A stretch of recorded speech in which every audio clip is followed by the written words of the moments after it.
legitimate questions about John Fetterman's health. Many believe that he has understated the severity of his situation. There's been a lack of transparency.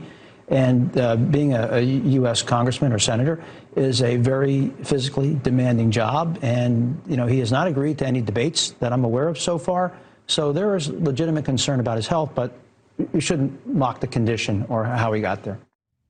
That's CNN's Charlie Dent stepping gingerly onto the current third rail of American politics, the health of Democratic Senate candidate John Fetterman. He's recovering from a stroke.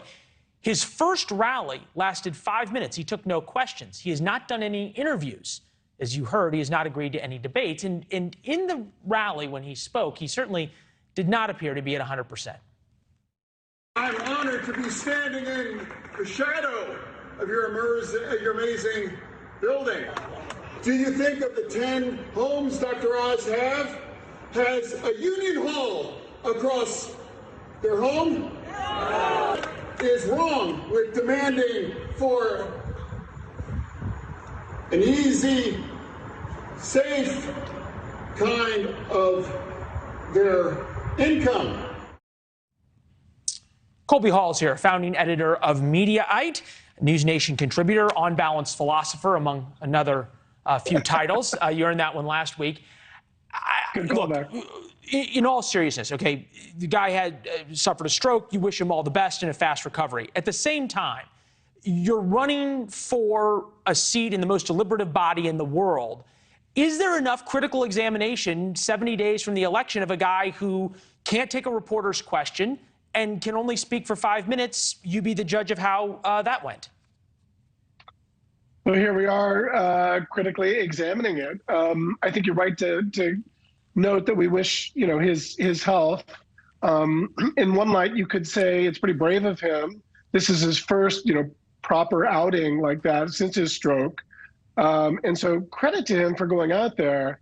That said, watching, you know, him really struggle was very difficult to watch. It was the sort of thing that, you know, watching the Brady Bunch as a kid and you saw Greg Brady do something really embarrassing, you wanted to change the channel. And it was really sort of tough to watch. Now, I will say, if he gets elected, and I think the race is tightening and it will continue to tighten given that appearance, he won't, if he were to be elected, he won't be the only senator that will be off his game or to have lost his step. Strom Thurmond was the only senator. We had Patrick. Old guys. Right, I know. It's a good point. Right. Chuck Grassley's running for re-election. Pat Leahy. Yeah, right. No, we had Leahy on yesterday. And look, right. Anybody at that age, 80 plus years old, doesn't have their fastball. At the same time, they're also not running for their first time. And there's a difference in terms of the media sort of questioning this. I think about how the media has treated Herschel Walker down in Georgia. They've made a real point about his past mental health issues. He had them, 2008 book, being diagnosed with dissociative identity disorder, multiple personality disorder. He talked about the therapist he went to, on and on and on and on. Are we right to think that perhaps there's an unwillingness to cover Fetterman because it's sort of like people sort of the Fetterman campaign has bullied the media into not going after him? I'm not sure. I mean, there may be part to it. I think there's. I think the media doesn't really know what to do with this, because here's a guy that's, you know, is a populist. He's always been a sort of a media sensation. He wears a hoodie. He has a populist message. He's sort of a unicorn in the Democratic Party. He sort of is a Bernie bro that's younger. And coming off of this stroke, it's really hard to be critical. Is there a double standard? I think absolutely. I think, you know, Herschel might have from having played football. He certainly speaks in a halting way that is unique to his sort of, you know, cultural patois. But I think mostly the media is trying to figure out exactly how to cover Fetterman. And this is brand new. He just came out, you know, was it yesterday that he did this speech? So I think you're seeing the hesitation on the media. Yeah, no, I can't imagine a Senate candidate not taking questions for months and then coming out and doing an event, not taking questions, and everyone being like, oh, well, you know, he did an event, here's a soundbite, which is sort of what we got yesterday. And look, the media's had an unusual relationship with health issues. You think about FDR, obviously was in a wheelchair. And was not photographed often in that. JFK had huge issues with Addison's disease and the like. There was some questions about Reagan and his health, although to what extent. President Trump in COVID-19, obviously, there was issues there. So I think about the transparency.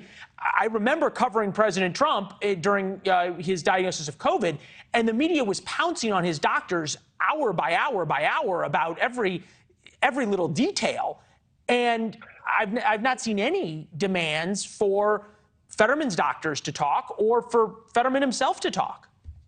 Or, I mean, the list of presidents, I mean, there's one missing, and that's the current sitting president, Joe Biden. When you watch footage today compared to what he was, how he was speaking publicly just 5 years ago, the difference is shocking. It's a stunning difference. I mean, he's lost more than a step. And I think, I don't say that in a political way, like he's just gotten old. And I think a lot of my friends who identify as Democrats, they will admit, no, he's really, really old. I mean, Trump is way sharper, as a matter of fact. I think Trump's maybe got other issues going on right now than sharpness. But, it goes to show that, politics is often just sort of like appearance and policy.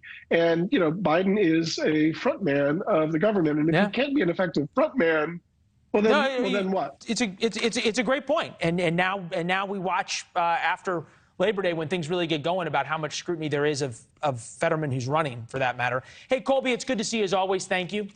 Thanks for having me, Leland. Yeah, good to see you. Good week. Thanks for watching. Go to newsnationnow.com to find NewsNation on your television provider.